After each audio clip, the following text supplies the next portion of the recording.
ఇద్దరు పేరు జయదేవ్, ఇద్దరు పేరు పవిత్రమ్మ. ఇద్దరు నా కూతురు పిల్లలు.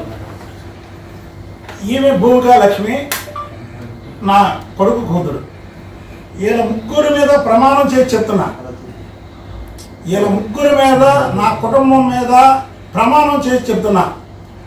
చంద్రబాబు నాయుడు గారు నాతో ఎప్పుడూ కూడా కేసినేని నాని మీద మాట్లాడమని ఎప్పుడూ చెప్పలేదు, చెప్పడు కూడా. ఇంకా ఒక విషయం, ఆ ప్రెస్ మీట్ పెట్టిన తర్వాత ఆయన ఫామ్ హౌస్లో నేను కలిసినప్పుడు మీరు చాలా తప్పు చేశారని నన్ను మందలించాడు చంద్రబాబు గారు. వీళ్ళ మీద ప్రమాణం చేసి చెప్తున్నా, ఇది నిజం. నీకు దమ్ముంటే నువ్వు చంద్రబాబు నాయుడు గారు నాతో మాట్లాడించాడని నీ కూతుర్ని అమ్మవారి గుడి గారికి తీసుకొచ్చి ప్రమాణం చేస్తావా? నీ వీళ్ళ ముగ్గురిని, నా కుటుంబ సభ్యుల్ని గుడి మీద తీసుకొచ్చి, ఎందుకంటే మేము అమ్మవారి పాదాల దగ్గర బతుకుతాం, అమ్మవారి గుడి మీద మేము వ్యాపారం చేస్తాం, ప్రతి ఒక్కరు తెలుసు. మేము ప్రమాణం చేసి చెప్తున్నాం. నీ రాజకీయ మనుగడ కోసం నువ్వు జగన్మోహన్ రెడ్డి కాలు పట్టుకొని లోపలికి వెళ్ళి చంద్రబాబు గారి మీద, లోకేష్ బాబు మీద ఇష్టం వచ్చినట్టు మాట్లాడతావా? నాతో చంద్రబాబు గారు మాట్లాడించాడని అబద్ధం ఆడతావా? నా వెనకాల ఫోటో చూడండి ఒక్కసారి. మేము పొద్దున్న లేస్తే చంద్రబాబు గారిని దేవుళ్ళ కొలుస్తాం మేము. నేను కానీ మా ఫ్యామిలీ కానీ. మీ అందరికీ తెలుసు ఇది నా ఇల్లు, కింద ఆఫీసు. ఇవాళ ఇంట్లో ఎందుకు పెట్టామంటే ఈ ప్రెస్ మీట్ నైతిక విలువల గురించి మాట్లాడడానికి. నేను ఒక బీసీని, నాకు ఎమ్మెల్సీ ఇచ్చాడు చంద్రబాబు గారు. నాకు అందుకే ఆ రోజు నుంచి ఈ రోజు వరకు దైవంతో సమానం. నీకు 2 సార్లు పార్లమెంట్ సభ్యుడు ఇస్తే ఏంటి, నువ్వేదో పెద్ద లావుగా ఉన్నావు, బండగా ఉన్నాను కాబట్టి నువ్వు రెండోసారి గెలిచాను అనుకుంటున్నావా? జయదేవ్ గెలిచాడుగా.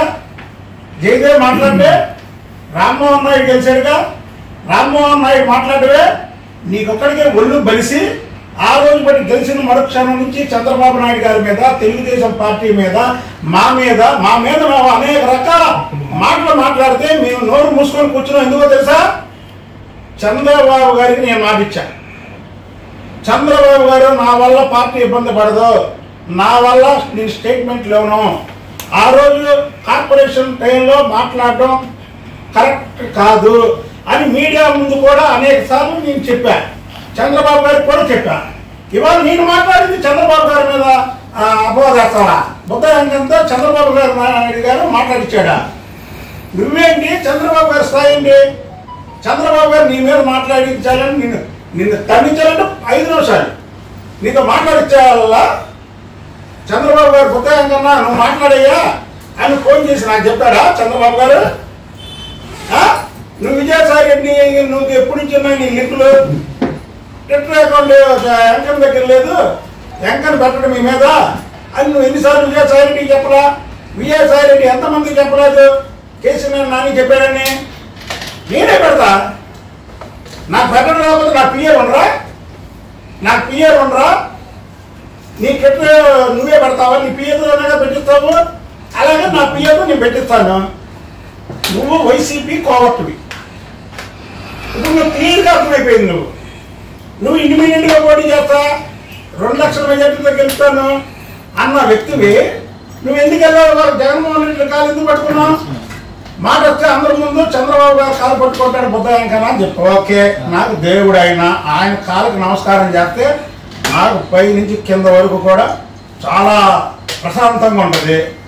నువ్వు లోపల ప్రతిరోజు చంద్రబాబు గారికి కాలు ముక్తావుగా? లోపలికి చూడకుండా కాలు ముక్తాడు నాని. ఇవాళ జగన్మోహన్ రెడ్డి కాళ్ళు మొక్కి తర్వాత కన్నం వేసి తర్వాత పొగ ఇచ్చాడు. లోకేష్ బాబు పక్కన అన్ని యంత్రాంగాలు ఉపయోగపడితే అన్ని ఇచ్చేస్తే లోకేష్ బాబు ఓడిపోయాడంట. ఇతనికి డబ్బులు ఇవ్వకుండా ఇతని ఆస్తులు ఖర్చు పెట్టాడంట. నువ్వు అప్పులు ఉన్న వాళ్ళకి ముందు అప్పులు ఇచ్చాయి.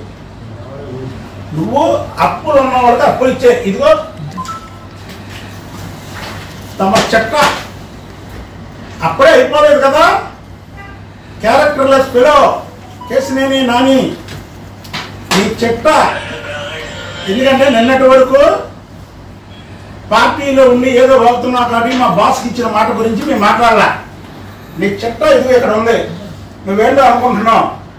ఎక్కడి నుంచి ఉంది నీ సినిమా? ఎక్కడి నుంచి ఉంది సినిమా? అంటే అనంతపురం మధ్య చంద్రబాబు నాయుడు గారు గొడవలు పెడతాడా? కేసీనేని చిన్నీకి కేసీనేని నానికి 1999 నుంచి గొడవలు ఉన్నాయి. ఇది ఆటోనగర్ పోలీస్ స్టేషన్లో ఎఫ్ఐఆర్లు నమోదయ్యి ఉన్నాయి. ఆ నమోదైనటువంటి ఎఫ్ఐఆర్ చూపించమంటావా లేదా నువ్వు చెప్తావా?